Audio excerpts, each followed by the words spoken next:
Assalamualaikum warahmatullahi wabarakatuh. Di video kali ini Riza mau cerita pengalaman hijrah Riza.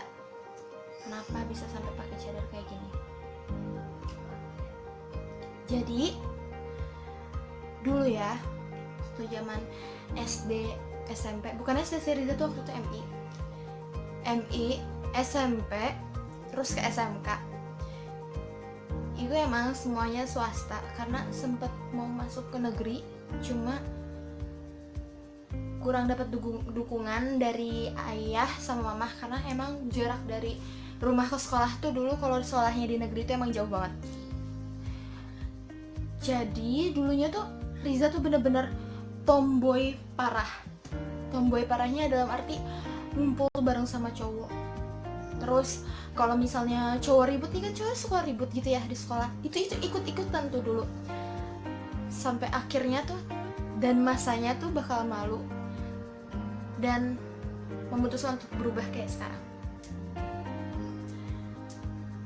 Awal mulanya itu tuh mulai pakai jilbab panjang itu pas kelas 1 SMK.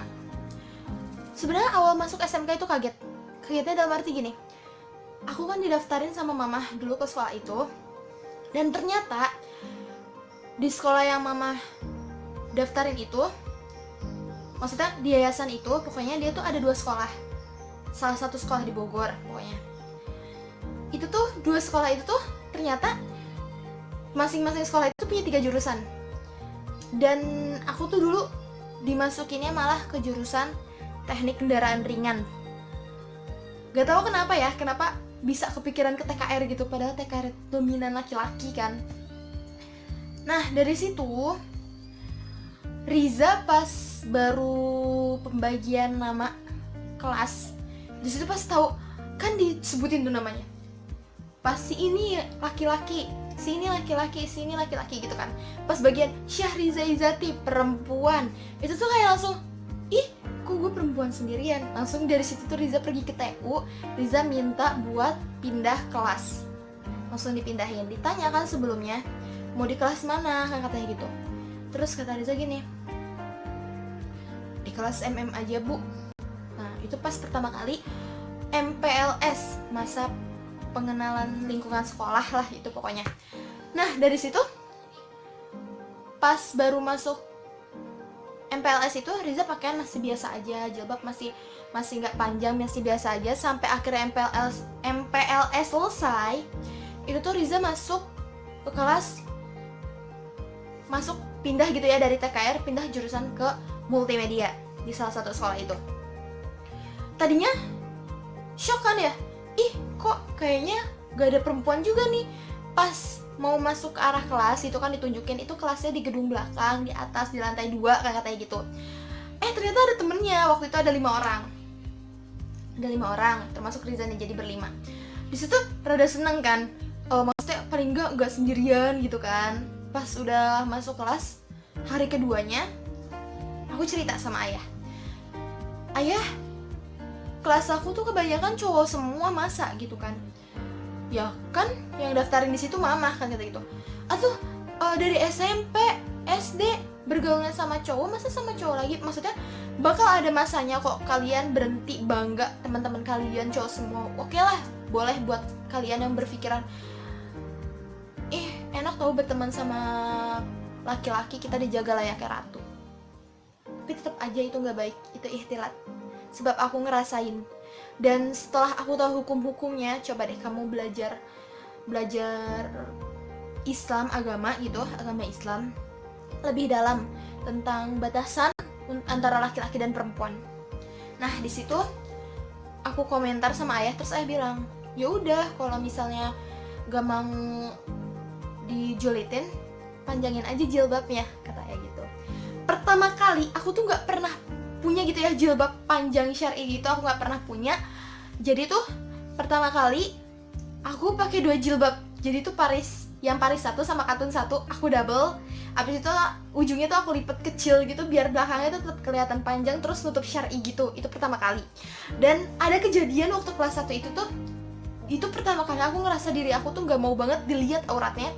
Itu pas aku lagi benerin jilbab di kelas. Itu posisinya tuh di kelas itu tuh gak ada orang awalnya, gak ada orang. Abis itu pas aku lagi benerin jilbab, ditarik sama temen cowok aku. Di situ aku langsung nangis kejer, nggak tahu kenapa. Mungkin karena itu kalau kira-kira udah minggu ketiga atau minggu keempat sekelas gitu ya. Aku nangis kejer, sampai guru masuk bilang gini, "Kamu kenapa Riza?" kata guru itu kan gitu. Aku cerita tuh, aku ditarik jilbabnya sampai rambut aku kelihatan tinggal ciputnya doang gitu. Malu banget pokoknya dulu kan ya. Malah kelas aku tuh 31 laki-laki, cuma ya 31 laki-laki, 5 perempuan. Awalnya itu tuh 33 murid, 5 perempuan pokoknya di situ, di kelas itu. Dan satu angkatan itu di angkatan aku lah pokoknya ya. Itu tuh cuma ada 5 perempuan awalnya. 7 sama jurusan TKJ. Ada 7 perempuan dari 3 jurusan. Kamu bayangin itu cowok semua kan. Balik lagi, pas guru tahu jilbab aku ditarik, dia ngomong gini. Beliau ngomong gini, "Ya udah, kamu mau menghukum mereka apa?" Jadi tuh di situ ada 2 orang. Terus dipanggil ke depan kan. Aku bilang, aku geleng-geleng, "Serius kamu nggak mau menghukum dia?" "Enggak." Dan akhirnya mereka minta maaf kan. Dari situ besoknya itu tuh teman-teman yang lain tuh ngehormatin aku, dan aku tuh kayak bebas gitu, tau gak? Ngerasa, bukan bebas dalam arti apa ya, maksudnya ngerasa terjaga aja gitu. Jadi tuh ya namanya cowok kan ya, STM gitu, julid, suka dicolek-colek gitu kan, tapi ke aku enggak, alhamdulillah. Nah, pas aku di kelas 11 atau kelas 2, aku tuh mulai kayak, kayaknya tuh pakai jilbab panjang ini deh risih gitu kan. Karena aku berteman-teman itu sama teman-teman yang kayak gahol gitu, yang pokoknya ngerti stylish. Dari situ aku mikir, udah deh pendekin aja jilbabnya, yang penting pakai jilbab itu di kelas 11. Jadi tuh aku kayak nanti pakai jilbabnya pendek nih segini nih, pakai jilbabnya tuh yang kayak anak TK yang ada talinya gitu, tau gak? Nah, nanti pakainya jilbabnya panjang lagi. Itu sesuai mood, sampai ditegur sama kakak kelas. Ada lah pokoknya di situ 3 kakak kelas perempuan di situ, baik banget sama aku. Baiknya itu masya Allah banget baik. Dia tuh kayak ngebimbing aku, gak boleh gini. Akhirnya aku pas di kelas, naik ke kelas 3, kelas 12 SMK itu, 3 SMK, aku memutuskan pakai jilbab syar'i. Di situ tuh aku merasa paling kejaga karena setiap aku tidur di kelas, kan jam kosong gitu ya, tidur di kelas itu nggak ada yang ngegodain aku sama sekali, sedangkan teman-teman aku ada yang ngegodain. Dan pas kita naik kelas tuh ada aja gitu teman perempuan aku yang pindah. Jadi tuh yang biasanya bertahan itu tuh teman-teman cowok kan di situ. Sampai akhirnya tuh di kelas aku tuh cuma ada 31 orang, 3 perempuan, sisanya laki-laki. Udah kayak gitu, pernah ada suatu kejadian, aku tidur di kelas. Terus, tapi tidurnya itu pura-pura, aku pura-pura tidur gitu kan. Aku ngedengar teman aku ngomong gini, "Ngapain sih lu ngegodain gua mulu?" gitu kata teman cewek aku. "Godain tuh si Riza lagi tidur." Terus kata si cowoknya gini, si cowoknya bilang gini, "Enggak ah," kan kata si cowoknya gitu. Dan di situ aku merasa, luar biasa banget ya, masya Allah banget. Emang perintah Allah tuh emang yang terbaik banget gitu buat para umatnya gitu ya. Dengan jilbab panjang aku tuh mereka ngehormatin aku dong. Mereka tuh gak ada yang berani gimana-gimana. Sampai akhirnya pas di semester 2 mau kelulusan, aku pernah tuh ke sekolah pakai cadar. Sayangnya guru aku negur aku kayak gini, "Za, jangan pakai cadar nanti pas uji kom atau UN," gitu. Karena emang pas pemotretan pun aku nggak pakai cadar kan di situ. Terus kata aku, ya udah, oke lah, nggak apa-apa. Itu mungkin emang salah satu peraturan sekolah. Singkat cerita, sebelum lulus itu aku sempat ada problem gitu kan sama yang namanya cowok, jenisnya cowok, atau ya pokoknya itulah intinya. Pokoknya masalah kayak gitu, sampai dia orang-orang ngejudge aku buat apa pakai jilbab panjang tapi sikapnya begitu. Padahal tuh nggak seperti itu kenyataannya gitu. Kadang aku suka sedih ya, orang itu cuma menilai sesuatu tuh dari apa yang dia lihat atau apa yang dia dengar. Kenapa dia nggak gunakan 2 indera itu, apa yang dia lihat dan apa yang dia dengar? Maksudnya dibuktiin gitu. kebanyakan tuh manusia salah persepsinya di situ gitu. Kenapa nyiain orang cuma dari cerita? Kenapa nyiain orang cuma dari apa yang dia lihat tanpa dia tahu kebenarannya gitu? Di situ aku sempet kayak frustasi. Capek banget, buat apa pengen pakai jilbab panjang, diuji lagi. Pokoknya tuh ujian orang yang mau berhijrah itu tuh nikmat banget. Sampai akhirnya alhamdulillah aku lulus. Di situ aku masih frustasi banget, aku nggak bisa move gitu ya, nggak bisa move dari kejadian itu. Sampai orang-orang berpikir jelek tentang aku, sampai mereka tuh kayak bikin gerombolan main tapi akunya nggak diajak gitu loh. Kata aku, ya udahlah nggak apa-apa gitu.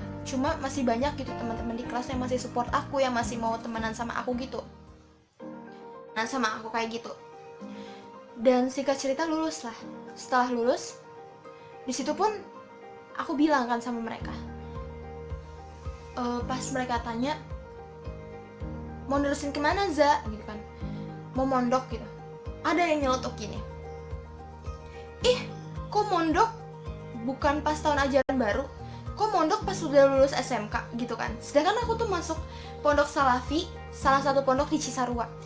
Aku tuh ngerasa di sini, mungkin aku nggak dipercaya gini lagi, aku diuji lagi gitu. Maksudnya, ujian setiap kita mau berubah ke arah yang lebih baik tuh pasti ada aja. Cuma gimana cara kita menghadapi ujian tersebut gitu loh. Lightnya ini mulu, berkurang mulu, maaf ya.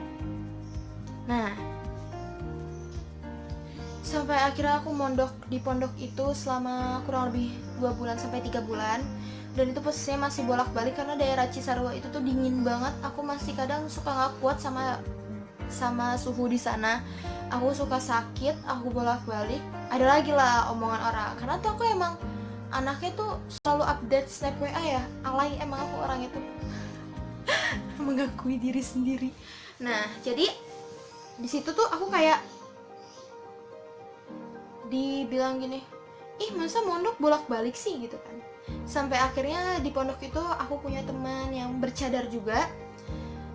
Teman yang bercadar itu kayak ngasih inspirasi gitu ke aku, pengen deh pakai cadar kayak gitu kan.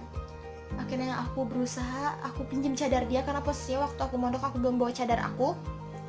Aku pinjem cadar dia, 2 cadar, aku ingat banget aku minjem 2 cadar warna krem gitu sama hitam tuh minjem ke dia gitu kan.